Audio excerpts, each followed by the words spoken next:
We're back in Nigeria for the Lagos E-Prix with Ocampo on pole. Alongside him is Catfish and Marcus Nelson. Then it's championship leader Revo and UK-Ball, and Oscar Folstad rounds out the star-studded top six. Then it's Remy Lebeau, Daniel Bogdasarov, Ray Shen, and teammate Babinis Jr. And it's Daf Sanchez down 11th. The Red Devil, Ica World, Tenali Gabo, last time out, pole sitter, and Lars Leclerc. Pierre Gasly starts 16th from Pablo Sierra and Zach Wallace. Then it's Xavier Kubica, Cosmas Medicis, Scuttlin Rosak, and Verse Theo. Well then, first time we were in Nigeria this season, we had one of the greatest races. We are back again, all 5 lights go on. And we go green in Lagos, and that's a very good start from both front row men, as it usually is. But I think Catfish off the line didn't get the best getaway. He's only managed to stay alongside Ocampo as they head through the first chicane, and Ocampo's still roughly ahead. They go side by side, and in fact, there goes Catfish into the race lead. Revo's trying to get himself up into second. He's alongside Ocampo. Further back, Remy Lebeau getting a 5-second time penalty for track limits. Not even a 5-second time penalty, just a warning. He gets 4 of those, and it's out of the race for Marcus Nelson. Contact with Remy Lebeau afterwards, but it was being squeezed into the barriers by his own teammates. And now Nelson out of this race, and we are under the full course yellows, which we saw a lot of last time out in Monaco, and effectively none of last time we were in Nigeria. So that's why we race in both circuits that we have. We race at the new one because yes, and we race here because chaos. Full course yellow is ending, and we get back underway on board with Xavier Kubica. He's got a hard tire runner behind and a hard tire runner in front. Only 4 drivers opted to start this race on the hard, so that's going to see them go a long way through this one. As you can see, Leclerc dart around the back of Ica World, and in fact, he's going to get past the highest placed. His hard tire runner, if he can just get himself closer to the back of Babinis Jr. and closer to the inside, and he's edged ahead, and into 11th position goes the man who scored a podium last time out. On to lap 2 of 12 we go, and attack mode is now available. I think that was Ray Shen trying to look for a move on UK-Ball in front. And just a note on the top 6, who started this race, of course, they were all champions apart from Catfish, as Revo getting a track limits warning. This man's leading the championship. The man second in the championship is out. And wide out of the race for Remy Lebeau. Oh, contact with UK-Ball, upside down for the Frenchman as the Briton. Well, that's more issues between Britain and France, as Sanchez getting a 10-second time penalty. Oh, dearie me. I have seen one of the worst incidents, and UK-Ball's got massive front wing damage. He's going to have to pull into the pit soon to repair that. In fact, the gap between 3rd and 4th is now over 6 seconds. So now the top 3 are effectively free to race without having to worry about losing too much time to someone like Ray Shen or Oscar Folstad. So you now get back underway. And for UK-Ball, well, he's going to be struggling out here. That car is going to be handling like a boat. And you can tell he is not enjoying his time in that number 89 Power Motorsports car. He's dropped outside of the top 10, and before he makes it into the pits, he will have almost certainly dropped outside of the top 20. He will drop to 20th position, rather, because there are only 20 drivers. Revo sets a new fastest lap of 1:38.116. An abnormally long lap time we've seen for our fastest lap. We usually see lap times around here drop to the 1:20s, probably below that, possibly even less, as Ocampo on the back of Catfish's UK-Ball comes into the pits. I believe we'll go into a set of hards, maybe softs if not. No, it's another set of mediums, I believe, if it's taking this long to show up. Sierra getting a track limits warning further back. It's another set of hards, which was my first guess. As you can see, Leclerc darting all over the back of the Red Devil. drivers heading through this part of the track, they are certainly being a lot more cautious now. Xavier Kubica setting a fastest first sector of anyone of 30.666 as Catfish. He's being chased by Sebastian Ocampo. You have a no-time world champion, a two-time world champion, a three-time world champion, and a one-time world champion who's just set the fastest second sector. That is the top four that you're looking at. As you can see, Ocampo with attack mode, and attack mode a lot more powerful now because of how much drag and downforce the rear wing generates and how much more open it gets. On to lap 4 we go. Fastest lap goes to Ocampo, 125.36, and he takes the race lead with it. 8 laps to go and the race lead has finally changed hands. And for the man behind them, Revo, championship leader in the number 7, I don't know if he's wanting to get involved. I think he wants to stay out of this. Into the wall goes Catfish. That's the smartest decision in Revo's entire career, is to stay out of that fight for the lead. Because now, his main title rival, who's still in this race, has front wing damage and will have to come to the pits at the end of the lap. Leclerc getting a second track limits warning behind the race leaders, on board with the man currently in 10th. He started this race in 15th. He's found his way up into 10th. He's made 3 on-track overtakes and has benefited from Remy LeBeau and Marcus Nelson retiring. And he's trying his best to try and close in on Daf Sanchez. Don't really know whether or not it's going to work out too well for him. But of course, that 10-second time penalty for Sanchez, that's going to hinder his race oh so much. Bogdasarov's now found his way past Oscar Falstad. Ray Shen in the fight for 4th, as the fight for 2nd in front of him getting a little bit more heated. Keeping my eyes on the map as in comes Catfish, forced to make an earlier stop. He might have to do a 2-stop strategy here, because UK Ball, he went onto the hard, so he's fine to try and attack the 1-stop. Hard tires going onto Catfish's car as well. So that's the main goal, that the main game that these guys are playing, rather. They're going onto the hards to try and mitigate any issues that could come out by staying out on mediums to lap 12 if they were to pit that early. But now we've got a top 3 composed of only world champions this season. Oh, we've got yellows in the opener. That's Sanchez in the wall. Wall ride for Daf Sanchez. Must have been a similar situation compared to Catfish's incident. Sanchez now with front wing damage. You can see bent out of shape. And oh, out of the race goes Catfish. No! He had a brilliant start to the season, and he's now had 2 consecutive non-finishes in Monte Carlo and now Lagos. The Malaysian driver is now going to have to hunt for a little more luck if his championship charge will continue for the next races after this, as we now get back underway in the ERL Formula E Series. We're down to 19 runners here. In comes Ocampo. Revo might follow him in. He's going to stay out. Revo stays out. He is trying to commit to the 1-stop strategy, which in recent races has seen it be the more advantageous one, as Ray Shen puts on a set of hard tires. I expect the Red Devil to do something similar, but you can see down there in the pit lane, everyone's going for every set of tires. It is not just, oh my goodness, that's Babinis Jr. further up the field. He's had a front, he's at the wall as well in similar fashion to drivers behind. Falstad and Bogdasarov heading through that part of the track now, heading through the part where Revo was at. But you can see grip is certainly going to be an issue, and Sierra struggling for pace, not even grip. It's really not the easiest weekend to be a part of. It is a race of attrition around the streets of Lagos.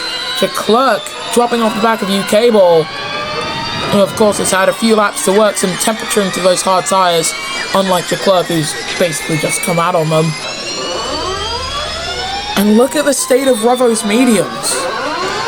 hopefully he is allowed to go onto another set of mediums if he wishes. I'm pretty sure what they're probably going to do with Revo is either they have to put him onto either hards or mediums. There's no way that the soft tires are going to make it to the end of this race. Because look at Pablo, 22% tire wear. That's the real stickler. In comes Falstad with 20%. Revo stays out to 33. Bogdasarov staying out with him. Ocampo, well, he's on 87% with those soft tires. Ocampo will have to stop again because those softs are not making it to the end of this race. He will puncture at this rate around lap 11, lap 12. That's not safe. He's not making it to the end. So Revo and Bogdasarov, what they're doing is certainly an interesting strategy, but all they actually have to do is make it through the opening sector cleanly, and then the rest of the race will come to them. As into the wall goes Cosmas Medicis, the only man yet to score any points, and he's got a bent out of shape front wing. 5 laps to go. And I think if you were to come into the pits at the end of this lap, you could feasibly make it to the end on softs. It's not going to be easy, but you could do it. Again, not easy. Not sure if every driver's going to want to do that. As it comes the Red Devil up into 10th position. And Ocampo now all over the back of Revo. He set a fastest second sector on that lap. He's on the back of the most successful driver on the grid currently. Ocampo. Attack mode active. He doesn't have any attack charge to use heading into the final turn. You can see Revo derating.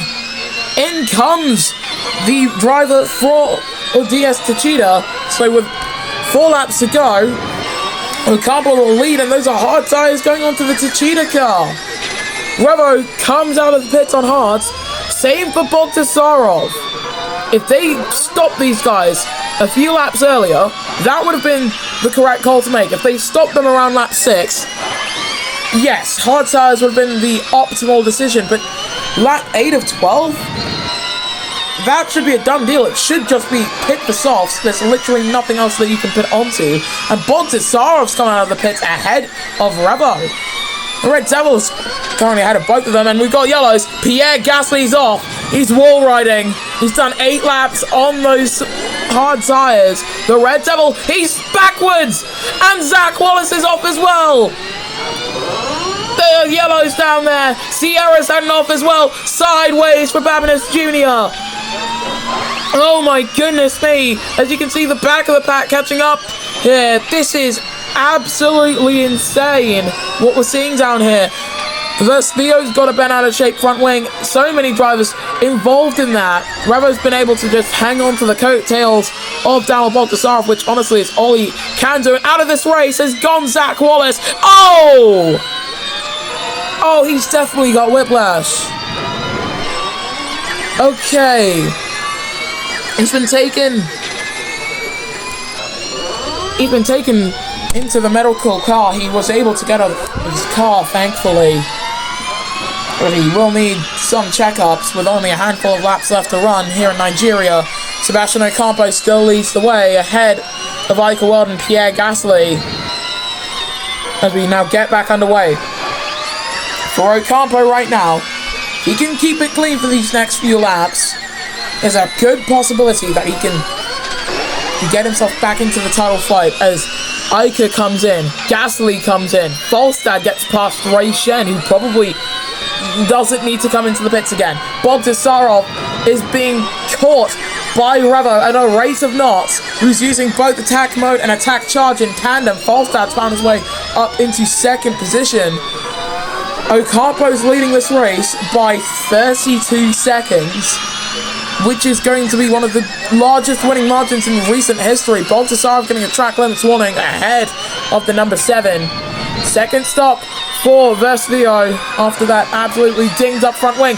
And UK Ball getting a 5-second time penalty for causing a collision. Look at the state of his hard tires. If he can make this last to the end of the race, I'd be surprised. Into the wall goes Lawless Leclerc.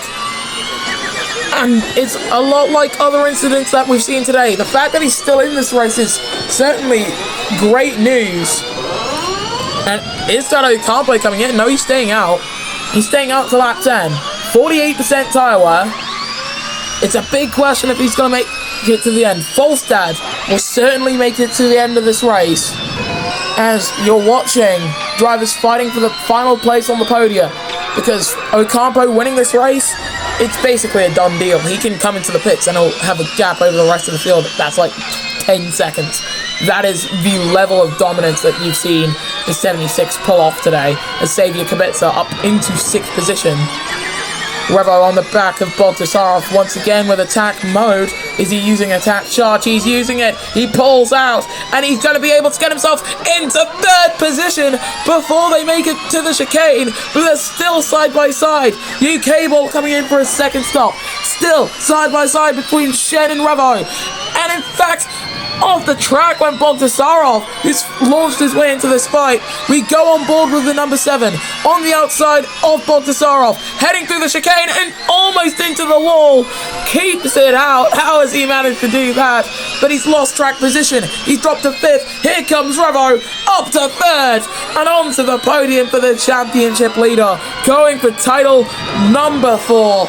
Don't know how to say that in Italian. I am not Italian.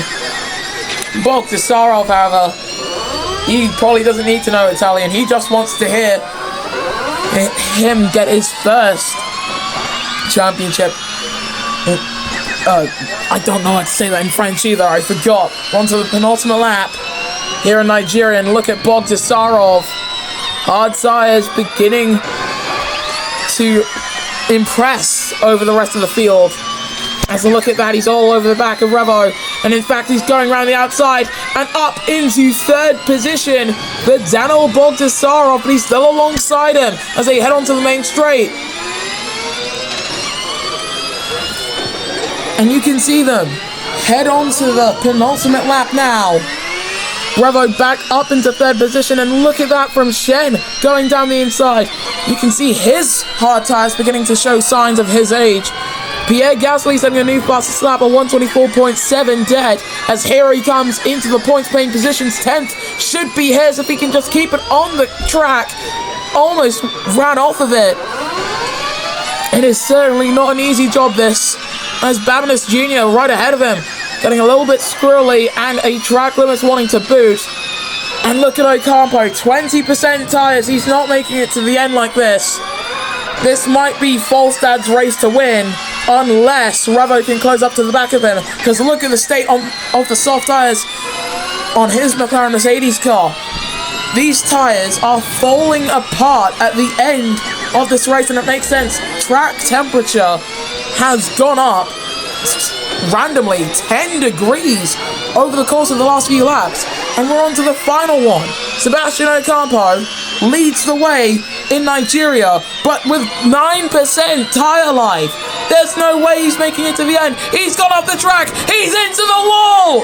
Race leader Sebastian Ocampo has hit the wall in the 1st sector. He's still ahead of everybody by quite some margin. Here comes Revo. He goes alongside Falstad and takes 2nd position ahead of the McLaren Mercedes driver, whose tyres will not make it to the end of this race. They just can't. And it's a similar story for Ocampo. Front wing is damaged, and if we go on board with him, he's hit 0. Yellow's in the 1st sector. That's for Falstad and for Ray Shen, who gets a 3rd track limits warning. Race leader Sebastian Ocampo has a puncher. The Red Devil gets a 10-second time penalty, and out of the race goes Xavier Kubica. A full course yellow to end this race, unless Ocampo can't make it to the end in time. He's running out of time. 15 seconds is the gap. Falstad's suffering from a similar issue. And into the wall goes Sanchez. Front wings also bent. We now get back racing in Nigeria. Yellow's in the 1st sector still. That's for Scuttle and Rozak. Cable watches the man in front of him weave into the wall again, and 5-second time penalty. As here comes Revo. He's 8 seconds off of him, facing backwards at Scotland, and he's still in this. 5 seconds is the gap. 3 seconds. He's chasing him down as Revo into the final turn, and he can't do it. He's hit the back of him. I don't believe it. Revo's hit Ocampo. Can he get himself 5 seconds ahead before the line? He's coming into the pits! I don't believe what I've seen here in Nigeria! This race is gonna go to Daniel Bogdasarov! I don't believe it! What a finish! Look at that! Ukable and Sanchez! Both in the barriers! What a final lap that we've just seen, and Ukable stuck! I don't know what he's stuck on, but he's stuck, and he's out of this! What on earth is this finish? Sanchez has a full puncture as well! Oh my goodness gracious! I need to collect myself. What on earth happened on that final lap? So many punctures, so many crashes. The track temperature just rose in an instant. In comes Sanchez for some reason. Ocampo dropped to 6th, Revo dropped to 11th. He's outside of the points. Revo's likely going to score 1 point in a race. He probably could have won. But he ran into the back of Sebastian Ocampo on the final lap, and that effectively robbed him. And it's going to be Gasly on the podium. Wow. Just wow. What a finish. That sees Daniel Bogdasarov take his second win in 3 races. Ray Shen in second, and Pierre Gasly on the podium after starting outside of the top 15. Then it's Ica World, Sebastian Ocampo, Babinus Jr., Tonelli Gabo, Lawless Leclerc, Pablo Sierra, and Revo holding on to the top 10 by the skin of his teeth. Outside of that, you've got the Red Devil, Cosmas Modicis, Oscar Falstad versus Theo, Dav Sanchez, and Scuttle and Rotak, with your non-finishers being Ukable, Xavier Bitzer, Zach Wallace, Arthur Catfish, Remy LeBeau, Marcus Nelson. In the driver standings, Revo leads, and he's only increased his championship lead by 1 point over teammate Marcus Nelson. Then it's Arthur Catfish, Daniel Bogdasarov 1 point ahead of Ocampo, then it's Dav Sanchez, Lawless Leclerc, and Ray Shen, with Ica World and Remy LeBeau being the rest of the top 10. Outside of that, you've got Pierre Gasly, Xavier Kubica, Tonelli Gabo, Babinus Jr., the Red Devil, Zach Wallace, Ukable, Vespio, Falstad, Pablo Sierra, Scuttle and Rotak, and somehow Cosmas Modicis is still yet to score. In the constructors standings, heading into the next round of the championship, DS Cheeto lead on 212 points from DS Andretti and Trackhouse Mercedes. Then it's Sims Porsche, DS Venturi Formula E team, Team Edam's Renault 9 points ahead of Kiro Porsche. Then it's Power Renault, Mercedes EQ, McLaren Mercedes, and Nissan Nismo. We will see you next time when the ERL Formula E Series returns after a few races in the ERL IndyCar Series. So stay around for that. Like, comment, subscribe, other YouTube things, and goodbye.